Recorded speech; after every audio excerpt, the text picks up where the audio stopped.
Hello everyone, मैं ममता अग्रवाल और स्वागत है आपका मेरे इस यूट्यूब वीडियो चैनल में।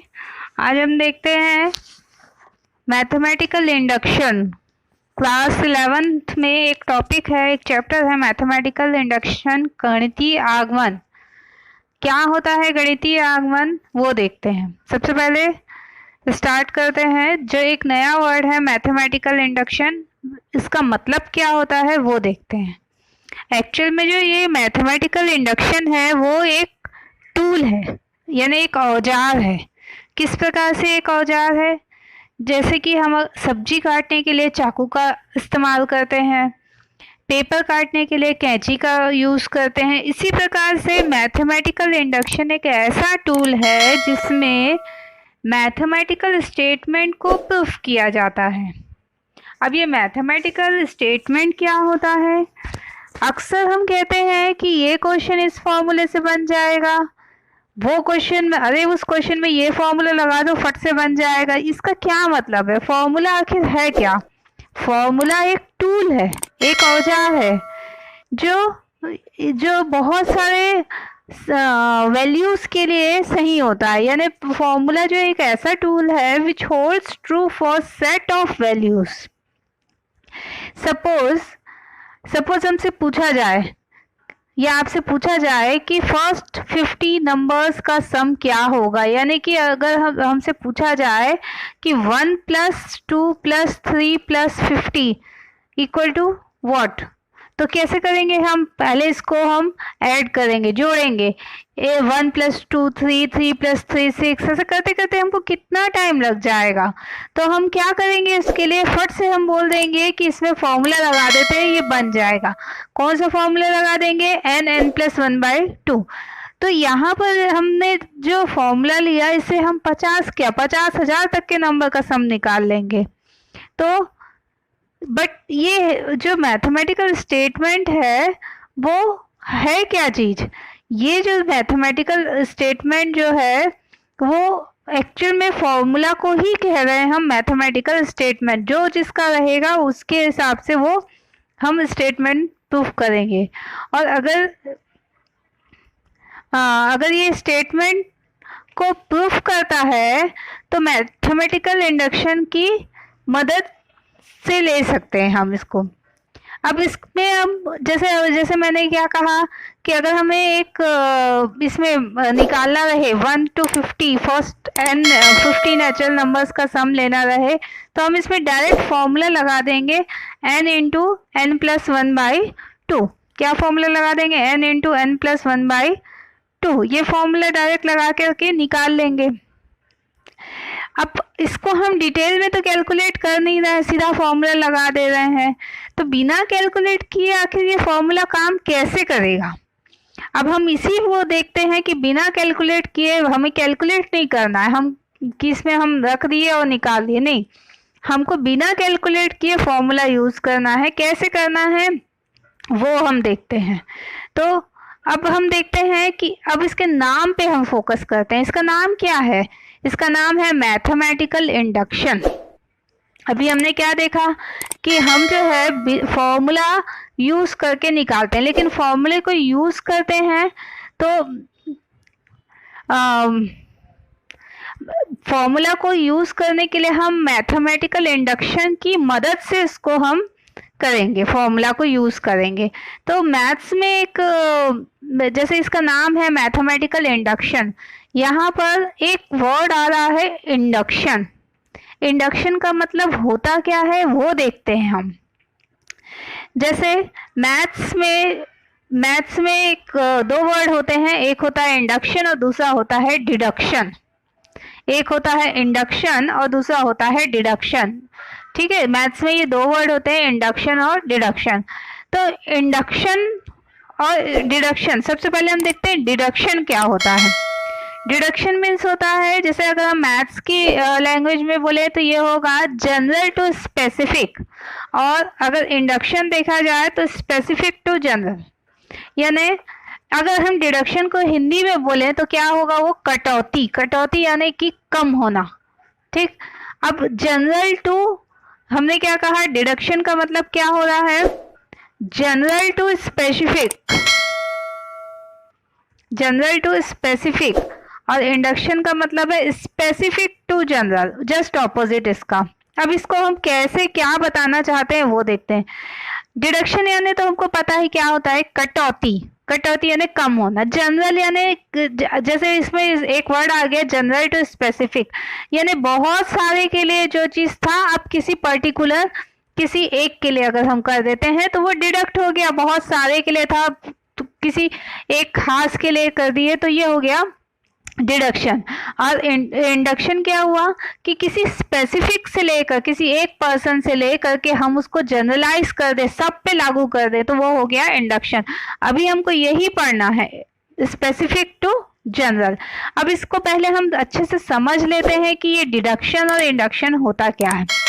हम इसके लिए मैथ्स की भाषा में ना जा करके एक बहुत ही सिंपल एग्जाम्पल ले लेते हैं डेली लाइफ का। जैसे हम क्या कहते हैं, हम एक स्टेटमेंट ले लेते हैं कि ऑल ह्यूमन ईट्स फूड, यानी सभी लोग खाना खाते हैं। अब ये क्या है, ये एक जनरल स्टेटमेंट है, सब लोग खाना खाते हैं, मैं खाती हूँ, आप खाते हैं, सब खाते हैं खाना, तो ये एक जनरल स्टेटमेंट है।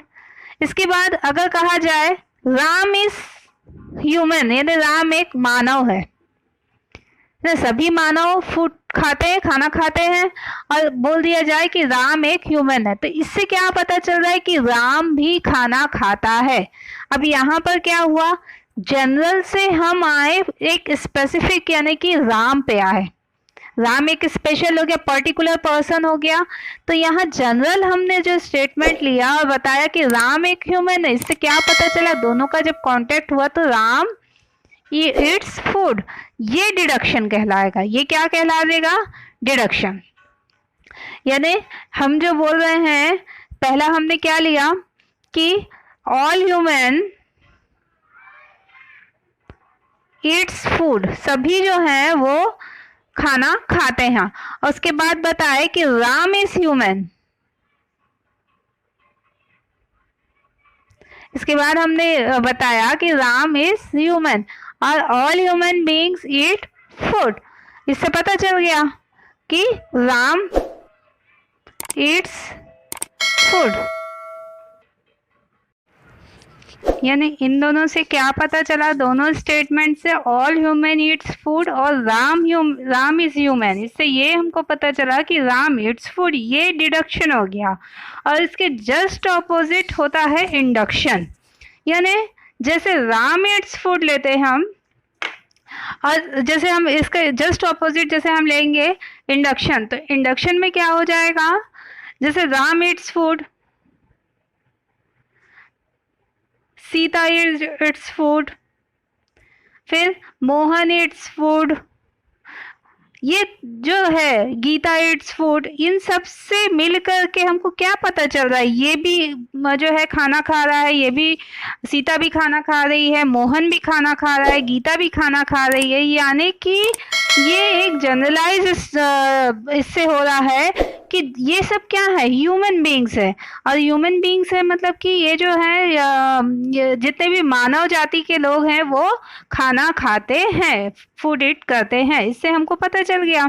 तो ये जो जनरल स्टेटमेंट निकला, किससे, जो स्पेसिफिक हमने लिया उससे जनरल स्टेटमेंट मिला, ये हमारा होता है इंडक्शन।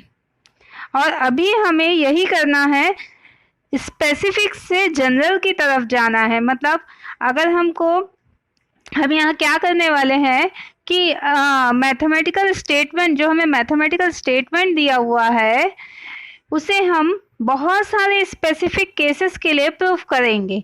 और जब ये बहुत सारे केसेस के लिए प्रूफ हो जाएगा तब हम ये कहेंगे कि ये जनरल केस के लिए ट्रू है ना, इसको हम तब ये कहेंगे कि ये जनरल केस के लिए ट्रू है। देखिए हम भी अपने दो क्वेश्चन देख लिया कि मैथमेटिकल इंडक्शन क्या होता है। मैथमेटिकल इंडक्शन होता है एक टूल होता है, औजार होता है, जिसको मैथ्स के स्टेटमेंट प्रूफ करने के लिए किया जाता है। सेकंड हमने देखा कि जब इसमें हमको कोई फॉर्मूला यूज करना ही नहीं है तब भी ये कैसे प्रूफ होगा। इसमें हम लेंगे स्पेसिफिक टू जनरल, हम जाएंगे स्पेसिफिक टू जनरल, यानी हम इसको कुछ पर्टिकुलर केस के लिए प्रूफ करेंगे, फिर हम ये बताएंगे कि ये जनरल केस के लिए भी ट्रू है। अब तीसरा क्वेश्चन ये आता है कि अगर ये जो है वो स्पेसिफिक केसेस में ट्रू है तो जनरल के लिए भी ट्रू है, ऐसा हम कैसे मान लेंगे, कैसे हम सोच लेंगे कि ये होता क्यों है, आखिर ये जनरल के लिए ट्रू है तो ये क्यों है। चलो इसको भी एक एग्जांपल से हम समझेंगे। कैसे समझेंगे? अक्सर हमने देखा है यूट्यूब में, इंस्टाग्राम में, हमने देखा है बहुत सारे कार्ड्स एक के बाद एक लगे होते हैं। कुछ याद आ रहा होगा, मैं दिखाती हूँ आप लोगों को। बहुत सारे कार्ड्स इस प्रकार से एक के बाद एक लगे रहते हैं ना, दिख रहा होगा, बहुत सारे कार्ड्स लगे रहते हैं। और जैसे ही हम पहले कार्ड को, जैसे ही हम ये 2 वाले पहले कार्ड को फ्लिक करते हैं तो सारे कार्ड धड़ धड़ से गिर जाते हैं, एकदम सब एक साथ से गिर जाते हैं ना। फर्स्ट वाले को हमने फ्लिक किया तो सारे कार्ड्स पूरे यहाँ से यहाँ तक पूरे गिरने लगते हैं। ये अक्सर हमने देखा है, गूगल पे देखा है, यूट्यूब पे देखा है। तो यानी क्या हो रहा है कि जब हम, इसमें होता क्या है, जब हम पहले कार्ड को फ्लिक करते हैं तो पहला दूसरे को, दूसरा तीसरे को, तीसरा चौथे को, सब एक दूसरे को गिरा देते हैं। मतलब एक इवेंट, एक चेन ऑफ इवेंट बन जाता है, एक जो घटना है वो पूरा घटनाक्रम बन जाती है। तो अब हम ये समझ लेते हैं कि हमको इसमें करना क्या है ना। ये जो हमने देखा इससे हमको क्या समझ में आ रहा है कि अगर हमने पहले को फ्लिक किया तो ये सेकंड को, सेकंड थर्ड को, यानी सभी गिर रहे हैं, इतना पता चल रहा है। लेकिन इससे क्या पता चल रहा है कि फर्स्ट जो है वो सेकंड को गिरा रहा है, सेकंड जो है वो थर्ड को गिरा रहा है, थर्ड फोर्थ को। इस प्रकार से ये एक चेन बन गया, यानी इवेंट ऑफ चेन बन गया। तो इसमें हमको करना क्या है वो समझ लेते हैं। जब हम पहले कार्ड को फ्लिक किए, जब हम पहले कार्ड को फ्लिक किए तो हमको सबसे पहले इंश्योर होना है कि हमने जो फ्लिक किया है तो वो कार्ड गिरा है कि नहीं गिरा है। सबसे पहले तो हमें ये देखना है, क्योंकि अभी जो है हमने अगर पहले कार्ड को, मतलब अभी हम क्या करना है कि पहले कार्ड को जब फ्लिक किए हैं तो सारे कार्ड तो गिर रहे हैं, लेकिन अब मैं इसको इंश्योर करना चाह रही हूँ कि ये जो हम कार्ड्स गिर रहे हैं वो सब के सब गिर रहे हैं कि नहीं, इसको हम कैसे इंश्योर करेंगे। तो इसको इंश्योर करने के लिए सबसे पहला काम हम ये करेंगे कि जब हमने पहले कार्ड को क्लिक किया तो हम ये चेक करेंगे कि पहला कार्ड गिरा है कि नहीं गिरा है। अगर मान लो कि मैं पहले कार्ड को टच कर दी, फ्लिक कर दी, और वो मेरा ध्यान कहीं और है और वो गिरा ही नहीं है। जब वो गिरा ही नहीं है तो फिर आगे वो कहाँ से गिरेगा। तो सबसे पहले हमें चेक करना है कि जब हमने पहले कार्ड को फ्लिक किया है तो वो गिरा है कि नहीं गिरा है। अब ये गिर गया है, मान लो फर्स्ट कार्ड गिर गया है, इसके बाद हमें ये चेक करना है कि सेकंड नहीं देखेंगे, हम देखेंगे रैंडमली कोई सा भी एक कार्ड देख लेंगे कि वो गिरा है कि नहीं। वो रैंडमली जो कार्ड है वो गिरा है अगर, तो उसके वो अपने नेक्स्ट वाले कार्ड को गिराता है कि नहीं गिराता है। अब जो रैंडमली हम एक कार्ड लेंगे, मान लेते हैं वो केथ कार्ड है, के नंबर का कार्ड है वो, और हम ये चेक करेंगे, हम ये मान करके चलेंगे कि के नंबर का जो कार्ड है वो गिर गया है। और हम ये इंश्योर करेंगे, अभी हम दो ही चीजें करना चाह रहे हैं कि पहला कार्ड गिरा है कि नहीं गिरा है, और सेकेंडली हम ये इंश्योर कर रहे हैं कि हर कार्ड अपने नेक्स्ट वाले कार्ड को गिरा रहा है कि नहीं गिरा रहा है। मतलब अब हम पहले केथ नंबर का एक रैंडमली कार्ड लिए और उसे चेक किए हम कि वो गिरा है कि नहीं। वो चेक किए क्या, हम ये मान ही लेते हैं कि वो गिर गया है, और हम ये चेक करते हैं कि वो अपने नेक्स्ट वाले कार्ड को गिरा रहा है कि नहीं, वो चेक करना है हमको। तो यहाँ हमको क्या दो चीजें चेक करनी है कि पहला कार्ड गिरा है कि नहीं गिरा है, और उसके बाद चेक करना, उसके बाद हम एक रैंडमली कार्ड लेते हैं kth नंबर का, वो कार्ड गिर गया है ये हम मान लेते हैं, और उसके नेक्स्ट अगले कार्ड k+1th कार्ड वो गिरा है कि नहीं, हम ये चेक करना चाहते हैं। तो अगर वो गिरा है तो हमारा जो है ये जो स्टेटमेंट रहेगा वो जनरलाइज हो जाएगा, है ना। तो हमको यहाँ बेसिकली क्या करना है, दो ही चीजें चेक करनी है कि पहला कार्ड गिरा है कि नहीं, और दूसरा कि जो एक रैंडम कार्ड हमने लिया है उसका अगला नेक्स्ट कार्ड गिरा है कि नहीं। और बिल्कुल यही काम करना है हमको मैथमेटिकल इंडक्शन में। क्या करना है हमको इसमें कि हमको सबसे पहले फर्स्ट नंबर का n की जो भी फर्स्ट वैल्यू है, अगर वो नेचुरल नंबर है तो 1 लेंगे, अगर n का मान 4 से शुरू हो रहा है तो 4 से स्टार्ट करेंगे, n का मान 6 से स्टार्ट करना है तो 6 से करेंगे। जो क्वेश्चन में दिया है, जैसा दिया है फर्स्ट वैल्यू, हम उसको रख के चेक करेंगे कि वो ट्रू है कि नहीं। इसके बाद हम ये देखेंगे कि वो अगर ट्रू है तो kth नंबर का जो kth कार्ड, अब कार्ड की जगह kth स्टेटमेंट ट्रू है, ये हम मान लेंगे kth स्टेटमेंट ट्रू है, और वो अपने नेक्स्ट k+1th के लिए ट्रू होगा कि नहीं होगा। यही मैथमेटिकल इंडक्शन का कॉन्सेप्ट है, और हमको अब यही हमको इसकी डेफिनेशन में देखना है। इसी को हम बोलते हैं प्रिंसिपल ऑफ मैथमेटिकल स्टेटमेंट। क्या डेफिनेशन क्या स्टेट करता है, principle of mathematical induction state करता है, इट स्टेट्स, इसका क्या प्रिंसिपल है, इसका प्रिंसिपल है suppose there is a given statement Pn, हमारे पास जो भी स्टेटमेंट रहेगा हम उसको मान लेंगे Pn involving the natural number n such that, मतलब उसमें नेचुरल नंबर हम ले लेते हैं, तो the statement is true for n = 1, that is P1 is true.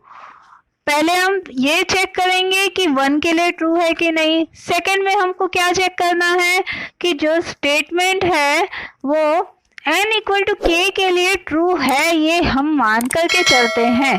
और उसके बाद हम ये बोलते हैं कि ये जो स्टेटमेंट है चेक करते हैं, ये हम चेक करते हैं कि n = k+1 के लिए भी ट्रू है कि नहीं। यानी ट्रूथ ऑफ पी के, सेकेंड स्टेटमेंट क्या बोल रहा है, ट्रूथ ऑफ पी के implies the truth of P k+1, P के ट्रू है ये हम मान करके चलेंगे, और पी k+1 की ट्रूथनेस हम प्रूफ करेंगे। ये हमारा स्टेटमेंट, ये हमारा कॉन्सेप्ट है प्रिंसिपल ऑफ मैथमेटिकल इंडक्शन का। चलिए एक एग्जांपल देखते हैं, हम सब क्लियर हो जाएगा। एक एग्जांपल से समझते हैं। सपोज हमको n नेचुरल नंबर दिया हुआ है 1 + 2 + 3 + डैश डैश n, और n इक्वल टू होता है n × n + 1/2। एक छोटा सा एग्जांपल लेके चलते हैं हम, n × n + 1/2। कैसे हम इसको प्रूफ करेंगे वो देखते हैं। सबसे पहले तो हम क्या मान लेते हैं, इसमें सॉल्यूशन निकालते हैं इसका। सबसे पहले ये कहते हैं कि let the given statement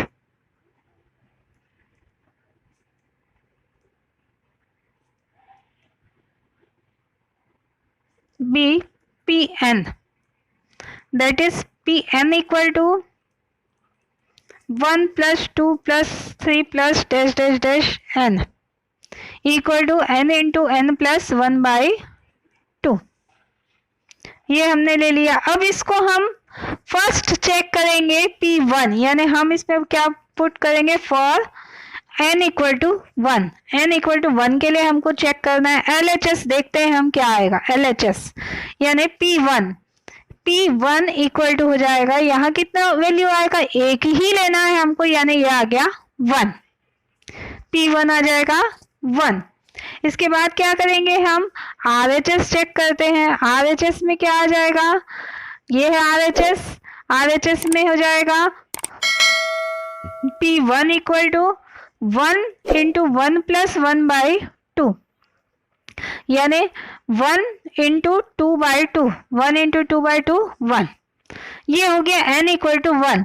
n equal to 1 के लिए LHS इक्वल टू आ गया RHS, यानी ये जो हमारा स्टेटमेंट है वो n इक्वल टू 1 के लिए ट्रू है ना। ये जो स्टेटमेंट है ये n इक्वल टू 1 के लिए ट्रू है, विच इज ट्रू। नेक्स्ट हम इसमें देखेंगे, हम इसमें सपोज करके चलेंगे कि ये k के लिए भी ट्रू है, एज्यूम करके चलेंगे। Assume that P of k is true for some integer k, some integer k, that is P K अगर ट्रू है, यानी कि P K equal to 1 plus 2 plus 3 plus K equal to है k into K plus 1 by 2, ये true है। ये हमने assume कर लिया कि ये जो है ये ट्रू है, पी के ट्रू है। पी के ट्रू है यानी क्या हो गया कि पी के ट्रू है, इसका मतलब है कि अब हमें चेक करना है कि ये जो पी के है जो हमने रैंडमली लिया है kth नंबर का, ये इसके नेक्स्ट वाला ट्रू है कि नहीं। तो इसके लिए हम क्या करेंगे, we shall now prove that, अब हमको प्रूफ करना है, prove that it also true for